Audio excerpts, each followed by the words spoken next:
ఉన్న ప్యానల్కి స్వచ్ఛందంగా నా సపోర్ట్ చెప్పడానికి వచ్చాను. ఓన్లీ వన్ రీజన్, నాకు ఇష్టమైన మనిషి విఎన్ ఆదిత్య గారు అండ్ ఆయన ప్యానల్. ఇందులో అందరూ నాకు తెలిసిన వాళ్ళే, ఆల్మోస్ట్ అందరూ.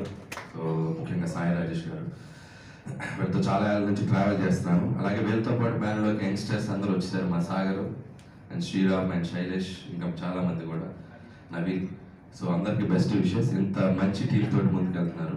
అండ్ ఇక ప్రెసిడెంట్గా ఆదిత్య గారి గురించి నేను ఒకటే చెప్పగలను, ఒక సర్వీస్ చేయాలన్నా, ఎవరికైనా ఒక హెల్ప్ చేయాలన్నా ఒక పోస్ట్లో ఉండి చేయడం అంటే ఓకే, బట్ కొన్నేళ్ళుగా అసలు ఆ పోస్ట్లో లేకుండా ఏ హెల్ప్ ఉన్నా, ఏ సర్వీస్ అయినా ముందుకు వచ్చే మనిషి ఆదిత్య గారు. సో అలాంటి మనిషి ఒక పోస్ట్లో కూర్చోబెడితే ఇంకెంత సర్వీస్ చేస్తారు, సింపుల్ లాజిక్, ఇంకెంతకు మించి చెప్పడానికి ఏం లేదు. సో అంత ఇంకొక మామూలుగా మనుషులు రెండు రకాలు ఉంటారు. ఒకటి, మన ఇంట్లో పనులు చక్కదిద్దుకొని బయట వాళ్ళకి సరి చేయటం, బయట వాళ్ళకి నిలబడటం. రెండు, మన ఇంట్లో పనులు చక్కదిద్దుకోకపోయినా బయట వాడు బాగుంటారు అనుకోవటం, అది రెండో మనిషి. సో ఆయన ఏంటి, ఆయన పనులు ఏంటి అనేది పక్కన పెడితే ముందు బయట వాళ్ళు ఏదైనా ఒక హెల్ప్ అడిగితే ముందు ఆయన అడ్డంగా నిలబడి చేస్తారు. సో ఆ క్యారెక్టర్ ఆయనకి నచ్చింది నాకు. నేను ఆయన దగ్గర అసిస్టెంట్ డైరెక్టర్గా వర్క్ చేశాను, ఒక బాస్ అనే ఫిలింకి. సో రైటర్గా ఫస్ట్ పెన్ను పెట్టింది ఆయన సినిమాలోనే. సో ఇదే. సో ఇది ఎప్పుడు ఆయన పట్ల నాకు ఉంటుంది. అండ్ ఏ సినిమా రిలీజ్ అయినా, ఏ సినిమా వచ్చినా ఆయన నాకు చేసే సపోర్ట్ నేను ఎప్పటికీ మర్చిపోలేను. అదే పర్సనల్గా ఆయనతో ఉన్న నాకు క్వశ్చన్, నా సినిమాకే కాదు, ఇండస్ట్రీలో ఎవరు సక్సెస్ అయినా ముందు హ్యాపీగా నవ్వుతూ విష్ చేస్తారు ఆయన. సో అంత మంచి యాటిట్యూడ్ ఉన్న మనిషి. అలాంటి మనిషి ఈరోజు డైరెక్టర్ అసోసియేషన్ ప్రెసిడెంట్గా ఉంటే అసోసియేషన్కి ఎంత మంచి జరుగుతుంది అనేది నేను నమ్మగలను. నాకు తెలిసి డైరెక్ట్గా వెళ్ళి నేను వెళ్ళినది గుర్తున్నాయి ప్యానల్కి. అండ్ ఇంకొకటి, మొన్న ఈ అసోసియేషన్కి ఒక హెల్త్ ఇన్సూరెన్స్ గురించి, ఒక ఫండ్ గురించి ఆయన అడిగినప్పుడు జనరల్గా ఒకసారి అడగటం ఓకే.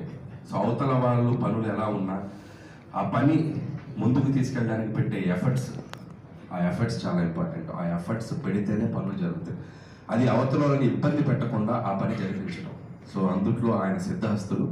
సో అసోసియేషన్కి హెల్త్ ఇన్సూరెన్స్ ఉండటం ఎంత అవసరం, ఇందాక రామప్రసాద్ గారు చెప్పారు, అది చాలా అవసరం.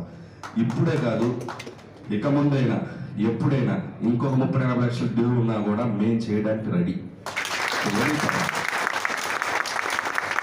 అందుకు నో డౌట్. సో ఆదిత్య గారు ఈ ప్యానెల్ గెలిపించండి. ఖచ్చితంగా ఆయన అప్ఫ్రంట్గా ఉండి ఆయన చేసే సర్వీస్ ఏదున్నా ఆయన వెనక నిలబడటానికి నేను రెడీ. నాతో పాటు మన వాళ్ళు ఎవరు వచ్చినా కూడా ఐఎమ్ వెరీ హ్యాపీ.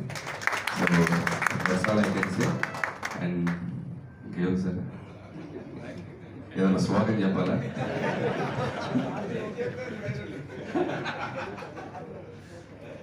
ఆదిత్య గారి నాయకత్వం, మహదానందం, మనోధైర్యం, ధనాధనం.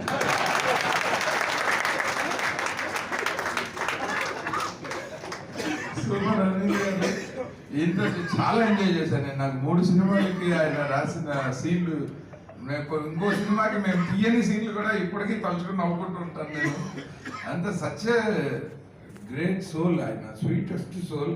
చాలా కష్టపడి పైకి వచ్చారు. ఎప్పుడు ఇంతే.